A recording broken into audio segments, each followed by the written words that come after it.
Chapter 20. Becky in a Dilemma. Tom's nobility asserts itself.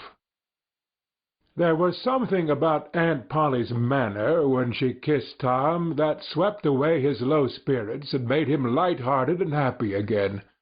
He started to school, and had the luck of coming upon Becky Thatcher at the head of Meadow Lane. His mood always determined his manner. Without a moment's hesitation he ran to her and said, "I acted mighty mean today, Becky, and I'm so sorry. I won't ever do that way again as long as ever I live. Please make up, won't you?" The girl stopped and looked him scornfully in the face. "I'll thank you to keep yourself to yourself, Mr. Thomas Sawyer. I'll never speak to you again." She tossed her head and passed on. Tom was so stunned that he had not even presence of mind enough to say, "Who cares, Miss Smarty?" until the right time to say it had gone by. So he said nothing, but he was in a fine rage nevertheless. He moped into the schoolyard, wishing she were a boy, and imagining how he would trounce her if she were. He presently encountered her, and delivered a stinging remark as he passed. She hurled one in return, and the angry breach was complete. It seemed to Becky, in her hot resentment, that she could hardly wait for school to take in, she was so impatient to see Tom flogged for the injured spelling-book. If she had had any lingering notion of exposing Alfred Temple, Tom's offensive fling had driven it entirely away. Poor girl, she did not know how fast she was nearing trouble herself. The master, Mr. Dobbins, had reached middle age with an unsatisfied ambition. The darling of his desires was to be a doctor, but poverty had decreed that he should be nothing higher than a village schoolmaster. Every day he took a mysterious book out of his desk and absorbed himself in it at times when no classes were reciting. He kept that book under lock and key. There was not an urchin in school but was perishing to have a glimpse of it. But the chance never came. Every boy and girl had a theory about the nature of that book, but no two theories were alike, and there was no way of getting at the facts in the case. Now, as Becky was passing by the desk, which stood near the door, she noticed that the key was in the lock. It was a precious moment. She glanced around, found herself alone, and the next instant she had the book in her hands. The title page, Professor Somebody's Anatomy, carried no information to her mind, so she began to turn the leaves. She came at once upon a handsomely engraved and colored frontispiece, a human figure, stark naked. At that moment a shadow fell on the page, and Tom Sawyer stepped in at the door and caught a glimpse of the picture.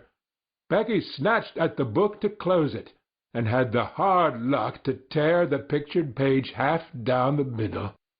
She thrust the volume into the desk, turned the key, and burst out crying with shame and vexation. "Tom Sawyer, you are just as mean as you can be, to sneak up on a person and look at what they're looking at." "How could I know you was looking at anything?" "You ought to be ashamed of yourself, Tom Sawyer. You know you're going to tell on me, and oh, what shall I do? What shall I do? I'll be whipped, and I never was whipped in school." Then she stamped her little foot and said, "Be so mean if you want to. I know something that's going to happen. You just wait and you'll see. Hateful, hateful, hateful!" And she flung out of the house with a new explosion of crying. Tom stood still, rather flustered by this onslaught. Presently he said to himself, "What a curious kind of a fool a girl is. Never been licked in school. Shucks, what's a licking? That's just like a girl. They're so thin-skinned and chicken-hearted. Well, of course I ain't gonna tell old Dobbins I'm this little fool, 'cause there's other ways of getting even on her that ain't so mean. But what of it? Old Dobbins will ask who it was tore his book. Nobody'll answer. Then he'll just do the way he does, ask first one and then t'other, and when he comes to the right girl he'll know without any telling. Girls' faces always tell on 'em. They ain't got any backbone. She'll get licked. Well, it's a kind of a tight place for Becky Thatcher, 'cause there ain't any way out of it." Tom conned the thing a moment longer, and then added, "All right, though. She'd like to see me in just such a fix. Let her sweat it out." Tom joined the mob of skylarking scholars outside. In a few moments the master arrived, and school took in. Tom did not feel a strong interest in his studies. Every time he stole a glance at the girl's side of the room, Becky's face troubled him. Considering all things, he did not want to pity her, and yet it was all he could do to help it. He could get up no exultation that was really worthy the name. Presently the spelling-book discovery was made, and Tom's mind was entirely full of his own matters for a while after that. Becky roused up from her lethargy of distress and showed good interest in the proceedings. She did not expect that Tom could get out of his trouble by denying that he spilt the ink on the book himself, and she was right. The denial only seemed to make things worse for Tom. Becky supposed she would be glad of it, and she tried to believe she was glad of it, but she found she was not certain. When the worst came to the worst, she had an impulse to get up and tell on Alfred Temple, but she made an effort and forced herself to keep still, because, said she to herself, "He'll tell about me tearing the picture, sure. I wouldn't say a word, not to save his life." Tom took his whipping and went back to his seat not at all broken-hearted, for he thought it was possible that he had unknowingly upset the ink on the spelling-book himself, in some skylarking bout. He had denied it for form's sake and because it was custom, and had stuck to the denial from principle.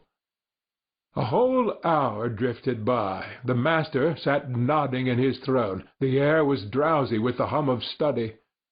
By and by Mr. Dobbins straightened himself up, yawned, then unlocked his desk and reached for his book, but seemed undecided whether to take it out or leave it. Most of the pupils glanced up languidly, but there were two among them that watched his movements with intent eyes. Mr. Dobbins fingered his book absently for a while, then took it out and settled himself in his chair to read. Tom shot a glance at Becky. He had seen a hunted and helpless rabbit look as she did, with a gun leveled at its head. Instantly he forgot his quarrel with her. Quick, something must be done in a flash, too. But the very imminence of the emergency paralyzed his invention. Good! He had an inspiration. He would run and snatch the book, spring through the door, and fly.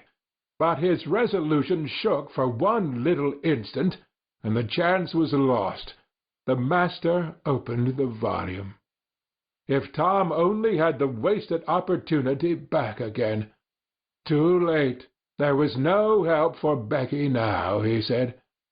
The next moment the master faced the school. Every eye sank under his gaze. There was that in it which smote even the innocent with fear. There was silence while one might count 10. The master was gathering his wrath. Then he spoke. "Who tore this book?" There was not a sound. One could have heard a pin drop. The stillness continued. The master searched face after face for signs of guilt. "Benjamin Rogers, did you tear this book?" A denial. Another pause. "Joseph Harper, did you?" Another denial. Tom's uneasiness grew more and more intense under the slow torture of these proceedings. The master scanned the rank of boys, considered a while, then turned to the girls. "Amy Lawrence?" A shake of the head. "Gracie Miller?" The same sign. "Susan Harper, did you do this?"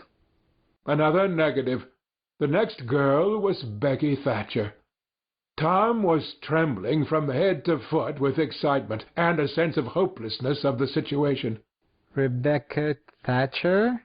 Tom glanced at her face. It was white with terror. "Did you tear—" "No, look me in the face." Her hands rose in appeal. "Did you tear this book?" A thought shot like lightning through Tom's brain. He sprang to his feet and shouted, "I I done it." The school stared in perplexity at his incredible folly. Tom stood a moment to gather his dismembered faculties, and when he stepped forward to go to his punishment, the surprise, the gratitude, the adoration that shone upon him out of poor Becky's eyes seemed pay enough for 100 floggings. Inspired by the splendor of his own act, he took without an outcry the most merciless flaying that even Mr. Dobbins had ever administered, and also received with indifference the added cruelty of a command to remain 2 hours after school should be dismissed, for he knew who would wait for him outside till his captivity was done, and not count the tedious time as loss either. Tom went to bed that night planning vengeance against Alfred Temple, for with shame and repentance Becky had told him all, not forgetting her own treachery. But even the longing for vengeance had to give way soon to pleasanter musings, and he fell asleep at last with Becky's latest words lingering dreamily in his ear. "Tom, how could you be so noble?" End of chapter 20.